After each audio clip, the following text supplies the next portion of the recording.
안녕하세요. 미래 유권자 모임 선남선녀 여러분, 송교환입니다. 자, 제가요, 이 첫 담임을 맡으면서 느꼈던 경험담 하나 좀 여러분들한테 말씀을 드릴게요. 제가 이제 학교에 이제 부임해서 첫 담임을 맡고 나서 이제 신학기 초에 학급의 회장, 부회장을 선출해야 되는데 당연히 좀 욕심이 앞서죠. 근데 이제 선생님의 욕심보다 생각보다는 이 회장, 부회장에 출마하겠다는 후보가 많지는 않더라고요. 그래서 제가 몇몇 학생을 좀 불러다가 야, 너 이번에 한번 회장, 부회장 출마해보는 게 어떻겠냐? 라고 했다가 한 학생이 너무나 저에게 좀 뭐랄까, 문화적 충격을 주는 그런 답변을 한번 해서 제가 놀랬던 경험이 있는데요. 어떤 답변을 했었냐면, 저는 회장, 부회장 선거에 출마하면 당선되기 위해서 애들에게 뭐 햄버거 같은 걸 사서 돌려야 되는데 저는 그런 게 너무 싫습니다. 라고 하면서 아주 단호하게 거절해서 선생님이 좀 많이 놀랬던 기억이 납니다. 그 선생님이 학교를 다닐 때만 하더라도 회장, 부회장 선거를 할 때 뭐 반드시 뭐 햄버거를 돌려야 된다고는 아니지만 뭐 햄버거를 돌린다거나 이런 문화가 있지 않았고요. 또 학교에 부임해서 첫 담임이었기 때문에 아이들 사이에 그런 관행이 있을 거라고는 생각도 못 했어서 제가 좀 많이 놀랬던 그런 기억이 납니다. 자, 그런데 막상 요새는 이제는 그런 일은 많이 없어요. 뭐 햄버거를 돌려야 회장 선거에 당선된다 이런 경우는 없지만 여전히 좀 아이들을 보면 일단 당선부터 되고 보자라고 하는 사고 심리로 전혀 지킬 수 없는 과도한 공약을 내건다든가 아니면 흥미 위주의 연설문을 내걸면서 어떤 그 공정한 선거의 중요성을 좀 간과하고 있는 것 같아서 좀 선생님의 마음이 아팠던 그런 기억이 납니다. 그래서 선생님과 같이 공정선거가 얼마나 중요한 것인지를 살펴보는 그런 시간을 갖도록 하겠습니다. 자, 그래서 먼저 우리가 이 공명한 선거의 의미란 무엇인지 공명선거의 의미를 한번 살펴보도록 하겠습니다. 그래서 공명선거란 선거 과정에서 선거법이 지켜지고 국민의 의사가 선거 결과에 왜곡됨이 없이 반영되는 선거를 의미한다. 다시 말하면 정당과 후보자는 선거 법규에 따라 정정당당하게 경쟁하고 유권자는 외부의 압력 없이 자기의 의사에 따라 후보자의 자질, 정견 등 합리적인 요소를 고려하여 투표하고 선거관리기관은 적법한 절차와 방법으로 선거를 공정하게 관리함으로써 유권자의 의사가 왜곡됨이 없이 선거 결과에 정확하게 반영되어 그 결과에 대해 누구든지 승복할 수 있는 선거를 말한다라고 하는 겁니다. 자, 잘 정리하셨죠? 그래서 이 공명선거라고 하는 걸 다시 한번 정리를 좀 해보면 선거 과정에서 선거법이 지켜지고 국민의 의사가 선거 결과에 왜곡됨이 없이 반영되는 선거를 의미를 합니다.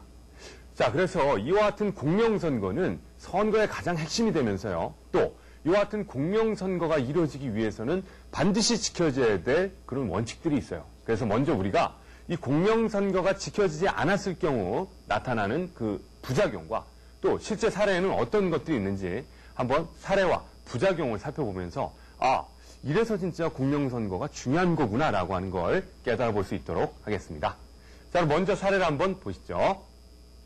자, A 후보는 선거운동 기간 중에 조기 축구회 회원 30명이 모였으니까 인사나 하고 가라는 전화를 받은 모양이에요. 그래서 이 후보가 좋아, 인사나러 갔다가 음식값을 대신 지불하고 오게 되는 그런 사례라든가 또 여론조사를 빙자해서 전화를 받았더니 뭐 특정 이 후보 예정자를 지지하거나 선전하거나 또는 반대하는 행위 같은 것들이 어떤 불법 타락 선거의 하나의 사례로 들 수 있겠습니다. 자, 실제로 이런 사례 외에도 내가 향후회의 회장이다. 뭐 고향이 같은 사람들끼리 모인 모임의 회장이다라든가 부녀자 모임의 회장이다. 그래서 내가 이 모임을 잘 설득해서 이 모임의 표를 당신에게 몰아줄 테니 당신은 나에게 뭐 금품을 제공해달라라고 하는 식의 불법 타락 선거가 판을 치게 되면 이것은 공명선거의 발전에 아주 크나큰 저해 요소로 작용할 수 있다는 거죠. 자, 이와 같은 불법 타락 선거가 판침으로써 공명선거가 이루어지지 않을 경우 나타날 수 있는 부작용에는 어떤 것들이 있는지 또 우리가 화면을 통해서 살펴보도록 하겠습니다. 자, 먼저 첫 번째 사례는 정치적 측면이 되겠네요. 그래서 패배자의 불복투쟁, 공명선거가 이루어지지 않으면 선거에 진 사람도 나 이 선거에 복종할 수 없다라고 하는 불복투쟁이 나타날 수 있겠고요. 이에 대해서 통치자는 또 자기가 좀 뜨끔하니까 강압정치로 무조건 이긴 건 이긴 거야 라고 하는 강압정치로 정치 불안의 악순환을 야기할 수 있겠죠. 이와 같은 상황이 계속되면 국민들은 정치 상황에 대해서 불신과 실망하게 되고 이 같은 경우는 국민들의 정치적 무관심으로 이루어질 수밖에 없겠다라고 하는 걸 알 수 있겠죠. 자, 정치인이 국민을 기만하고 어떤 행동을 해도 국민들이 정치적 관심을 이제 다시는 갖지 못한다면 이것은 또다시 민주주의의 쇠퇴를 가져올 수 있다라고 하는 걸 알 수 있겠죠. 그 다음 경제적 측면의 문제점을 한번 살펴볼까요? 과다한 선거 자금이 살포될 경우 너무 필요 이상으로 선거가 과열 양상을 띠면서 선거 자금이 너무 많이 살포되면 물가가 상승하겠죠. 시중에 돈이 너무 많이 돌면 돈의 가치가 떨어져서 이제 물건값이 너무나 비싸지는, 그래서 물가가 상승된 요인으로 작용이 되면 이것은 서민의 가계 부담을 증가시키게 될 거고요. 또 너무 이것이 과열 양상을 띠면서 산업자금까지 선거자금으로 끌어다 쓸 경우 투자 위축을 가져와서 경제 성장의 둔화를 가져올 수 있다는 거죠. 아, 정말 공명선거가 중요하다는 거 느껴지시죠? 다음, 사회적 측면은 어떻습니까? 지연, 학연, 뭐 동네가 같은 데 사느냐, 지역이 같은 데 사느냐, 학연, 너 나랑 같은 학교 나왔냐, 안 나왔냐 등의 연고주의. 연고주의라고 하는 건 자신과 연결된 관계예요. 쉽게 말해서 연결된 고리라고 생각을 해보죠. 그래서 너 내 학교 후배니까 나 뽑아야 돼. 와 같은 그런 잘못된 연고주의 선거 행태가 나타날 수도 있겠고요. 또 이런 과정에서 후보자들의 법 경시 풍조 행태가 나타나면 뭐야 이거. 후보자들도 법을 안 지키는데 나도 지킬 필요가 있나? 라고 하는 사회 무질서의 원인이 제공될 수도 있겠죠. 그 다음 어떻게 보면 제가 봐서는 가장 중요한 또 요인 중에 하나인데요. 교육적 측면. 이런 어른들의 모습을 보면 다음 세대에 그릇된 선거의식을 심어줄 수가 있어서 불법 타락 선거에 세습화를 초래할 수도 있다라고 하는 것이 하나의 문제점이 될 수 있겠다라고 하는 것이죠. 자, 부정적인 사례에 이어서 실제 악영향을 한번 살펴보니까 야, 이거 진짜 공명선거 아주 중요한 거구나라고 하는 느낌이 여러분들 팍팍 오지 않으세요? 자, 그렇다면 공명선거를 위해서 유권자라든가 정당 및 후보자 또 선거관리기관은 어떤 역할을 가지고 있어야 되는지 하나씩 살펴보죠. 먼저 유권자는요, 금권, 선거 등 불법 타락 선거운동을 거부하고 배격해야 되겠죠. 그래서 이것을 발견하게 되면 선거관리위원회나 경찰, 검찰에 신고하고 제보하는 성숙한 민주시민의식을 가져야 돼요. 아, 이런 건 나쁜 거야 라고 하는 그런 자세를 가져야 되겠죠. 자, 그 다음 두 번째, 정당이나 후보자는요, 수단과 방법을 가리지 않고 먼저 선거에 당선부터 되겠다는 생각을 버리고 선거법을 지키면서 실현 가능한 공약이나 정책 등을 제시해서 정정당당하게 경쟁하는 그런 모습을 보여야 될 것입니다. 이런 모습이 연출될 때 선거에 이긴 사람도 기분 좋게 대표로 당선될 수 있는 것이고요. 또 선거에 진 사람도 난 후회는 없었다 라고 하는 그런 자세를 보이게 되고 이런 모습을 다음 세대는 보고 배울 수 있겠죠. 자, 그 다음 선거관리기관은 공정한 선거가 이루어질 수 있도록 노력을 해야 되겠는데요.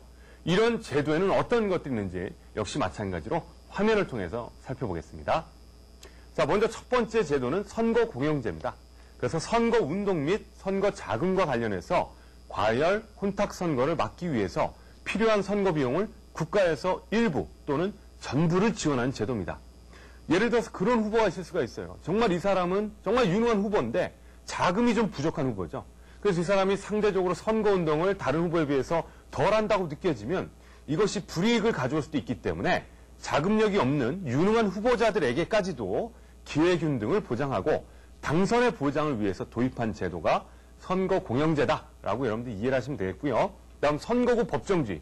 선거구는 무슨 일이 있어도 법률로 정해서 게리맨더링을 금지하는 제도다라고 이해를 하시면 되겠어요. 그럼 게리맨더링이란 뭐냐? 특정 정당이나 인물에 유리하도록 선거구를 정하는 것을 말해요.